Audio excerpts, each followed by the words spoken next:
الحمدللہ وکفا وسلام علی عبادہ الذین اصطفیٰ اما بعد۔ معزز سامعین،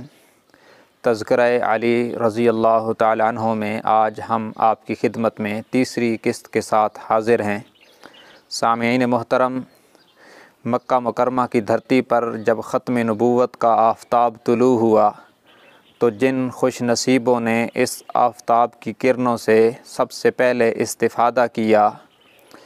ان میں حضرت علی رضی اللہ تعالی عنہ کا مقدس نام ایک نمایاں نام ہے۔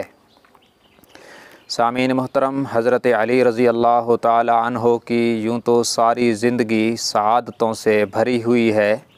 لیکن شرف صحابیت کے بعد ان کی زندگی میں بہت بڑی سعادت اس وقت آئی جب وہ رسول اللہ صلی اللہ علیہ وسلم کے ساتھ رشتہ دامادی میں منسلک ہو گئے۔ سیدہ فاطمہ الزہرا رضی اللہ تعالی عنہا کا شوہر بن جانا حضرت علی رضی اللہ تعالی عنہ کے لیے بہت بڑا اعزاز ہے۔ واضح رہے کہ حضرت ابو بکر، عمر، عثمان رضی اللہ عنہم نے حضرت علی رضی اللہ تعالی عنہ کو مشورہ دیا کہ آپ حضور صلی اللہ علیہ وسلم سے اس رشتے کی گزارش کیجیے۔ اس مشورے پر حضرت علی رضی اللہ تعالی عنہ بارگاہ رسالت میں حاضر ہوئے اور حضور صلی اللہ علیہ وسلم نے سیدہ فاطمہ الزہرا رضی اللہ عنہا سے پوچھنے کے بعد رشتہ قبول فرما لیا۔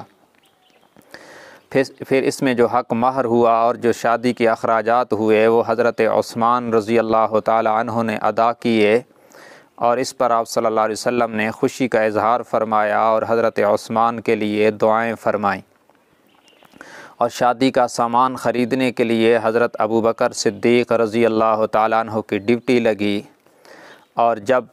سیدہ فاطمہ الزہرا رضی اللہ عنہا کا نکاح ہونے لگا مسجد نبوی میں تو گواہ بھی ابو بکر و عمر، عثمان اور دیگر صحابہ کرام تھے۔ اور سیدہ فاطمہ الزہرا رضی اللہ تعالیٰ عنہا کے لیے جو مکان تیار کیا گیا اس کو تیار کرنے والی مقدس خواتین حضرت عائشہ، حضرت ابو بکر کی بیٹی اور حضور صلی اللہ علیہ وسلم کی بیوی، اور دوسری خوش قسمت خاتون حضور علیہ السلام کی بیوی ام سلمہ رضی اللہ عنہما شامل ہیں۔ ان حالات میں جب حضور صلی اللہ علیہ وسلم نے سیدہ فاطمہ الزہرا رضی اللہ عنہا کی رخصتی فرمائی تو آپ نے سیدہ فاطمہ سے فرمایا، بیٹی، میں نے اپنے خاندان میں سے سب سے بہترین آدمی تیرے لیے شوہر پسند کیا ہے۔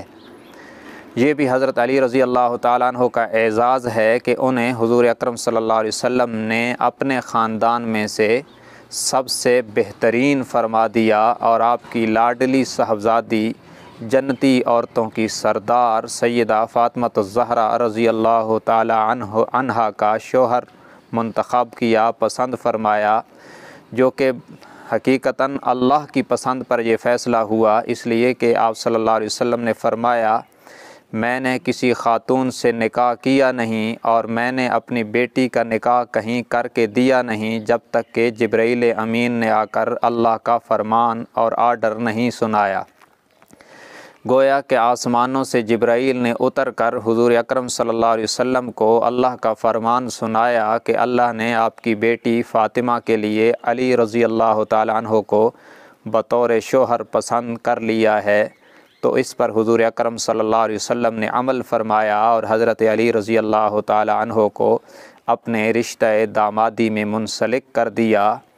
تذکرہ علی جاری ہے، انشاءاللہ جلد آپ کی خدمت میں نیکسٹ ویڈیو کے ساتھ حاضر ہوں گے۔ تب تک کے لیے اجازت دیجیے۔ اللہ حافظ۔ السلام علیکم ورحمۃ اللہ وبرکاتہ۔